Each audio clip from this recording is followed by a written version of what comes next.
Anak artis kondang jadi pegawai warung ramen saat tak sekolah. Inilah sosok anak artis jadi pegawai warung ramen saat sedang tidak sekolah.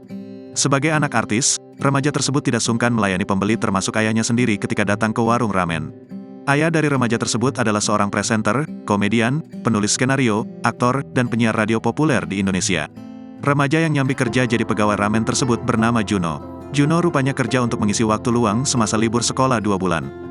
Tidak kerja full-time, namun Juno kerja freelance atau disebut juga magang selama 6 jam dari pukul 14 sampai pukul 20 waktu Indonesia Barat. Juno merupakan putra dari presenter Imam Darto dan Tika yang baru saja lulus SMP. Melihat putranya memanfaatkan waktu dengan baik, Imam Darto pun bangga bukan kepalang. Imam Darto lantas membandingkan Juno dengan dirinya sendiri semasa muda. Tak seperti Juno, Imam Darto dulu hanya main saja waktu liburan sekolah seperti ini.